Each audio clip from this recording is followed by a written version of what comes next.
दोस्तों आपने देखा होगा कि 7 से 10 हज़ार रुपए की रेंज में पहले कई सारे मोबाइल हुआ करते थे जिसको आप पिक कर लिया करते थे, लेकिन अब आपके पास में इतनी ज़्यादा कोई चॉइसेस रहती नहीं है, इक्का दुक्का चॉइसेस ही रहती हैं क्योंकि अब मोबाइल हो गए हैं काफ़ी ज़्यादा एक्सपेंसिव।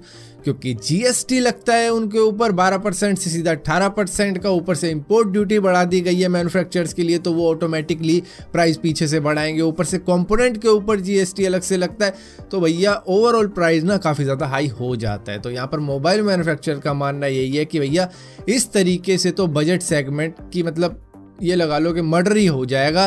जिस तरीके से सारी चीज़ें चल रही हैं बजट सेगमेंट की मोबाइल कंपनी बना नहीं पाएगी अगर यही सारी चीज़ें चलती रही। तो इन्होंने गवर्नमेंट से काफ़ी टाइम पहले भी यही बात कही थी और अब भी वही बात है कि भैया जो 18% का जीएसटी है उसको 12% कर लो और जो कंपोनेंट के ऊपर जीएसटी लगाते हो उसको 5% का कर दो ताकि हम मोबाइल के प्राइस डाउन कर पाएँ, क्योंकि मोबाइल के प्राइस अब बजट सेगमेंट वाले भी अब 15,000 में ही कहलाते हैं। पहले 7 से 10,000 रुपये वाले भी हो जाते थे, लेकिन अब बजट सेगमेंट भैया बढ़ के 15,000 चला जाता है, बल्कि अब तो 20-25 हज़ार वालों को भी लोग बजट सेगमेंट की कैटेगरी में लेते हैं। दोस्तों कोविड-19 की वजह से फूड ऑर्डरिंग ये जो एप्स होती है, स्विगी हो गया, जोमैटो हो गया, इन्होंने काफ़ी ज़्यादा ऑर्डर लिए, काफ़ी ज़्यादा ऑर्डर ये करने लग गए, तो इनका काफ़ी ज़्यादा फ़ायदा हुआ। लेकिन ये देखा नहीं गया और इसकी वजह से अब भैया जीएसटी 5% इनके ऊपर भी बढ़ाया जा रहा है। और इनका एक और काम आ गया है कि ये जो टैक्स है ना, ये अब जिन भी रेस्टोरेंट से मतलब फूड ऑर्डर होगा उनसे कलेक्ट करेंगे और टैक्स पे करेंगे आगे जाके। तो यहाँ पर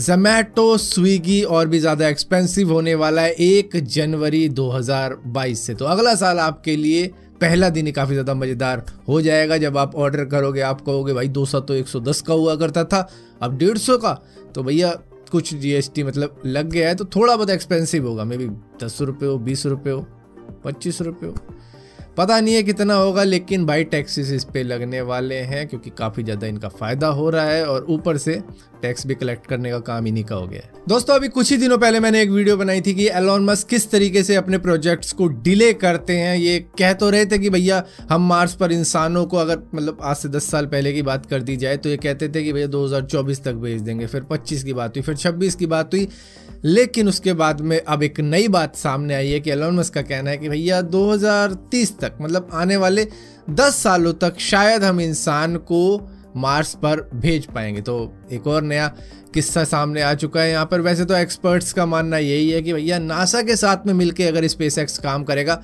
तो ये चीज़ पॉसिबल हो सकती है, मे बी 2030 या 2032-35 तक हो जाएगी। लेकिन फिर भी ये भी एक पॉसिबिलिटी है कि ये 2050 तक भी जा सकती है इंसानों को मार्स पर भेजने वाली बात। तो जैसा कि उस वीडियो में बताया था वो सच होता दिख रहा है, क्योंकि एलोन मस्क ने अब कुछ और साल की मोहलत मांगी है। उन्होंने कहा है कि भैया 10 साल और लग सकते हैं, हम 10 सालों में हम इंसानों को भेज देंगे। दोस्तों अक्सर ऐसा नज़ारा हमें बाहर के देशों की वीडियोस में ही देखने को मिलता है जहां पर लोगों ने कैप्चर की होती है, लेकिन ये वाली इंडिया की है जिसको कर्नाटका के उडुपी में कैप्चर किया था निहाल अमीन ने, जो कि 26 साल का है। उसने दरअसल ये 20 दिसंबर की रात को कैप्चर किया था। जब उन्होंने देखा कि भैया लाइन से कुछ स्टार निकल रहे हैं तो वो फौरन समझ गया कि भैया ये तो स्टारलिंक की सैटेलाइट ही है। तो यहाँ पर भैया आपको भी अगर इस तरीके की कुछ इमेज देखनी है तो बाहर खटिया लगा के सो, ताकि आपको ऊपर से दिखता रहे। वैसे तो ठंड ज्यादा हो रही है, अभी नहीं बाद में करना। दोस्तों एलियंस से जुड़ी हुई कई सारी मिस्ट्रीज इस दुनिया के अंदर मौजूद हैं। तो करीबन आज से 18 साल पहले 2003 में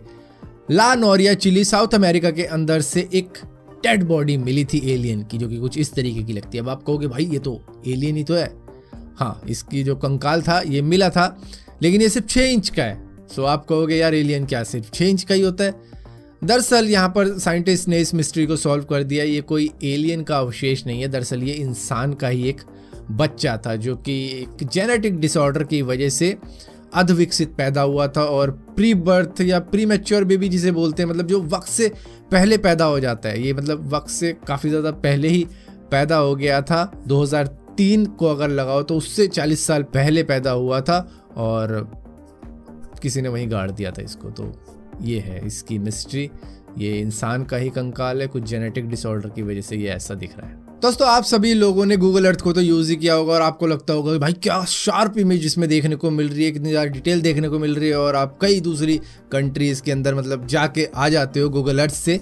लेकिन भैया ऐसा पाया गया है कि जून 2021 में बीजिंग 3 AI सैटेलाइट चाइना ने लॉन्च किया था और ये उससे कई गुना ज़्यादा शार्प इमेज कैप्चर कर सकता है, बेटर क्वालिटी की, बेटर रेजोल्यूशन और काफ़ी ज़्यादा डिटेल ये दिखा देता है। तो ये चाइना ने तो यहाँ पे बाजी मार ली है यूएस से इस सैटेलाइट के मामले में, जहाँ पर इमेज दिखाई जाती है। और दोस्तों यहाँ पर फोल्डेबल फ़ोन की बात की जाए तो सैमसंग भी है और ओप्पो भी आ गया है, लेकिन शाओमी ने कहा कि तुमने क्या मुझे कम समझ रखा है, मैं भी लेके आने वाला हूँ अपना फोल्डेबल फ़ोन। तो भैया 2022 शायद शाओमी भी फोल्डेबल फ़ोन की दुकान खोलेगा। सो फिलहाल के लिए दोस्तों इस वीडियो के अंदर इतनी अपडेट्स थी। अगर ये वीडियो आपको पसंद आती हो तो इस वीडियो को लाइक ज़रूर करना, शेयर ज़रूर करना। और हाँ, अगर मतलब 2021 में जितनी भी मतलब मिस्टेक्स हुई थी वीडियो बनाने के दौरान, तो अगर उसका ब्लोपर मतलब जो भी छोटी छोटी क्लिप्स होती है वो देखनी हो तो भैया कमेंट में लिख कर बताना, ताकि मैं कल उसको डाल सकूँ। तो फिलहाल के लिए दोस्तों इस वीडियो में इतना ही है।